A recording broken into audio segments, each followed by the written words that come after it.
The world of professional sports, like any multi-billion-dollar industry, often operates through established hierarchies of power, influence, and long-standing tradition.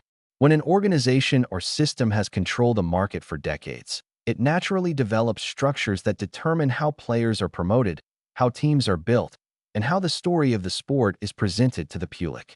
But every so often, a transformative talent arrives and disrupts that structure. When a generational player enters the scene and rapidly reshapes fan attention, media coverage, and commercial interest, the entire ecosystem around the sport begins to shift. That's the kind of impact many observers believe Caitlin Clark has brought to modern women's basketball. Moments like these can create tension between established systems and emerging stars. Veteran leadership, coaching strategies, and long-standing hierarchies suddenly have to adapt to a new reality where a younger player attracts unprecedented global attention. Conversations about that dynamic have become especially intense around USA basketball training camps and the broader environment surrounding the Women's National Basketball Association. During one recent matchup against the Puerto Rico women's national basketball team, the discussion focused heavily on lineup decisions. Reporters questioned why veteran guard Chelsea Gray remained in the starting lineup while Clark began the game on the bench.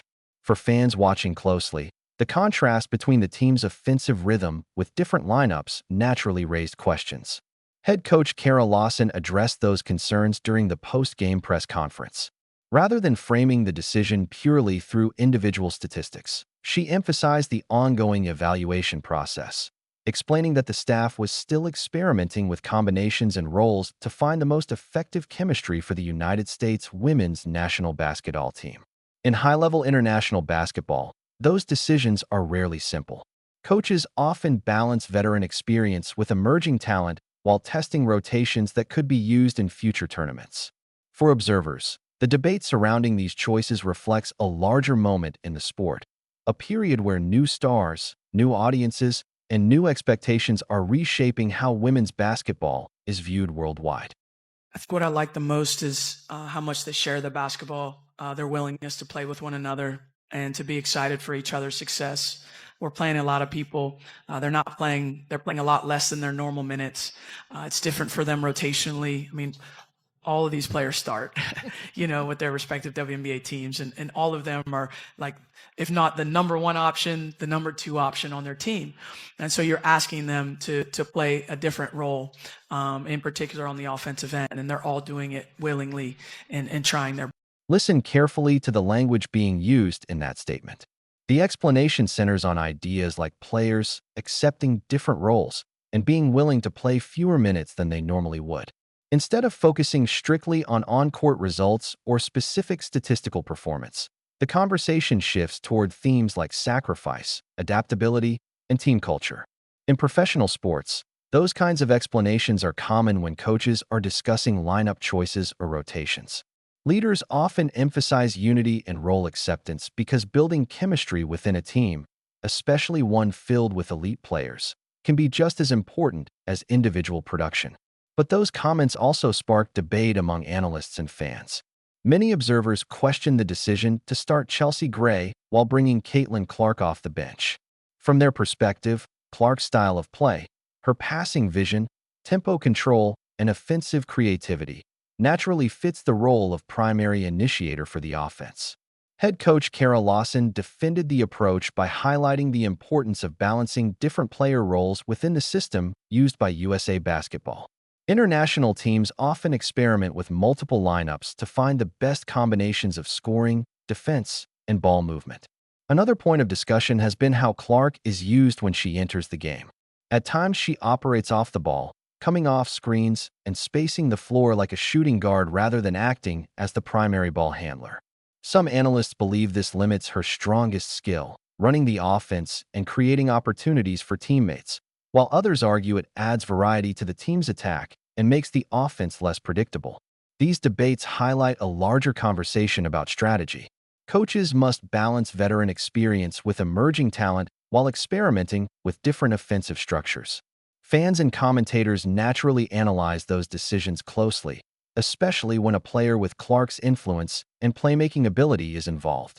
Ultimately, What viewers are seeing is a team still working through lineup combinations, offensive roles, and chemistry as it prepares for future international competition. Not a Kelsey Gray yet. Not a none. Why is she starting 2 games in a row? Why come you took the ball out of Caitlin Clark's hand? Because to me, from the outside looking in, and I just hate to even put this narrative out there, what I seen today looks very similar to what the Indiana Fever run with Stephanie White. Is Stephanie White subliminally sabotaging her? Some commentators have begun asking a blunt question. Are coaching decisions unintentionally limiting the impact of certain players? It's a debate that has quietly circulated among fans watching the development of Caitlin Clark and how she's used within different systems. In sports, this type of discussion often centers on something analysts call system fit. A player might have a specific style, fast tempo, high ball usage, creative playmaking, but if the offensive structure around them emphasizes a slower pace or different responsibilities, their statistical output can naturally change. That doesn't necessarily mean the player has declined. It often reflects how the system distributes opportunities. Some critics argue that when a high-impact playmaker is placed in a more restrictive role, playing off the ball, deferring to veteran guards, or operating in a slower offensive scheme, the environment can limit their ability to perform at their absolute peak. In those cases, the numbers on the box score might not fully represent their influence on the game. This type of debate has surfaced around teams coached by figures like Stephanie White, as analysts examine how different offensive systems affect player production. When a roster includes multiple established veterans alongside a younger star, coaching staffs sometimes distribute responsibilities more evenly to maintain balance within the lineup. Supporters of Clark, however, believe that her natural style, pushing the pace, controlling the offense, and creating opportunities in transition, is most effective when she's given primary control of the game. They argue that if she's allowed to operate freely at that tempo, it can transform the entire offensive rhythm and open opportunities for everyone on the floor. The broader issue here reflects a common tension in professional sports, balancing veteran experience with emerging talent. Teams must decide whether to maintain established structures or fully reshape their system around a new generational player. As the sport continues to evolve, that question, how best to build an offense around dynamic playmakers like Caitlin Clark, will likely remain one of the most closely watched strategic debates in women's basketball. It was systematically put in place for Paige Beckers to ball out. From what I seen. They had a game plan to make. A common strategy in highly competitive industries is to reshape the narrative when a single dominant figure begins to capture most of the attention. In sports, that can sometimes mean emphasizing multiple stars rather than allowing the spotlight to focus on just one player. In women's basketball today, some commentators believe this dynamic is emerging around Caitlin Clark and Paige Bueckers. Bueckers is an outstanding talent in her own right, an elite scorer and playmaker who has built a reputation as one of the most skilled young players in the game. Naturally, when two high-profile stars are rising at the same time, comparisons and debates about their roles and influence quickly follow. For organizations like USA Basketball, balancing multiple star players can also influence how the team is structured. Coaching staffs design offensive systems that spread opportunities across the roster, sometimes highlighting different players depending on the matchup or lineup combinations. Some analysts believe this approach can create the perception that the future of the sport will be defined by a group of elite players working together rather than a single dominant superstar. Whether intentional or not, those choices can shape how fans interpret performances, especially when they look only at box scores rather than the deeper tactical impact on the court.